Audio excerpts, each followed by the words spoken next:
Bonjour, c'est Gilles du site boursicoté.com. Voici l'analyse technique des principales matières premières donc pour cette séance du lundi 19 août 2013. Nous commençons tout de suite cette analyse avec le métal jaune, donc l'or qui poursuit ici sur sa tendance haussière. On a eu une belle cassure ici de cette résistance baissière que nous avons retrouvée comme une résistance qui a défini un deuxième point bas, point bas à confirmer puisque nous avons pour l'instant pour définir ce support que deux points significatifs. Quoi qu'il en soit, suite à ce point bas, on est bien venu tester ici l'ancien point haut. Cassure ici sur une phase dynamique assez importante et donc inscription d'un nouveau plus haut.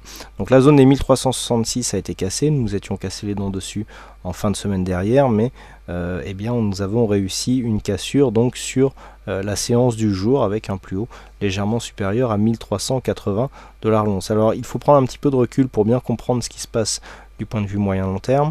Donc nous avons cette phase baissière ici avec une accélération de la dynamique.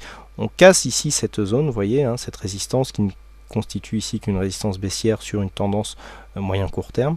Mais on arrive ici au voisinage d'une tendance, d'une résistance moyen-long terme qui normalement devrait être plus difficile à casser. Alors si cette zone était cassée, on aurait un possible retournement de la tendance sur un objectif de trend moyen-long terme. Donc là, ça serait assez intéressant et il serait intéressant de prendre position ici sur une cassure après pullback pour jouer la continuité du mouvement haussier.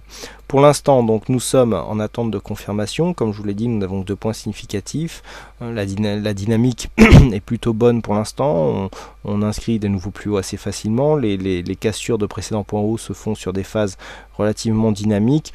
On n'a pas trop de divergence sur les indicateurs. Il y en a, on peut en trouver, mais bon, c'est assez léger. Donc pour l'instant, tout va bien du point de vue de la dynamique. De toute façon, maintenant, il faudrait casser ici cette zone de point bas qui se situe à 1273 $ l'once pour inverser la tendance. On aurait une première alerte ici sur une cassure des 1308 $ l'once. Mais pour l'instant, vous voyez que d'un point de vue court terme, on se situe bien ici entre la bolle supérieure et la moyenne mobile 20 exponentielle. Donc même au niveau de la dynamique court terme, on se trouve dans un bon flux haussier. Donc une tendance qui reste haussière sur le court terme pour l'or. Sur le WTI, nous sommes plutôt ici sur une évolution en range, donc évolution en range qui est capée ici entre en gros 103 et 109 $ le baril. Donc un mouvement court terme ici qui remonte vers le haut du range, je rappelle, donc suite à ce mouvement haussier ici, et donc la cassure de cette zone de support, on a une belle cassure là, retour ici en pullback, et donc on vient définir le bas du range, et donc des oscillations qui restent entre le dernier point haut quasiment donc en tendance et le plus bas défini sur la sortie dynamique. Donc évolution en range, on s'approche ici de la zone de résistance. Bon, on a marqué un point haut juste au-dessus des 108 $ le baril. Maintenant, il commence à y avoir des signes d'affaiblissement ici sur ce mouvement court terme, puisque on a du mal à marquer de nouveaux plus hauts. On attaque de plus en plus souvent la moyenne mobile 20 exponentielle. Donc il semble peu probable sur cette dynamique que l'on se rapproche ici de cette zone de résistance entre 108,50 et 109 $ le baril.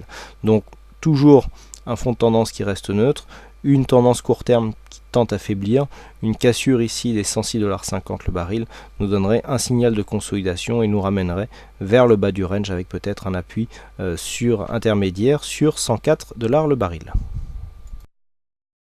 Et enfin, on termine avec le Brent. Donc le Brent qui marque un nouveau plus haut sur cette tendance ici, mais qui commence à affaiblir son support avec cette bougie ici qui vient attaquer donc ce support oblique.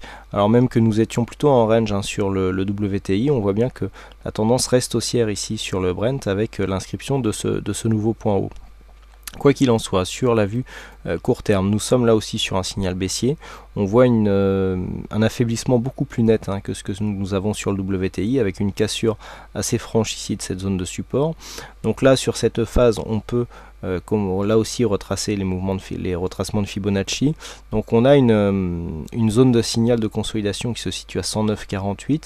Sur une cassure de cette zone, il y aurait une forte probabilité de venir rejoindre ici les 108,55 qui représente les 38,2% de Fibonacci avec cette zone de point haut intermédiaire donc qui pourrait définir un bon objectif. Donc là on le voit, hein, un Brent ici qui est en train de casser sa dynamique, et donc sur une cassure ici de 109,50, on aurait un signal de consolidation.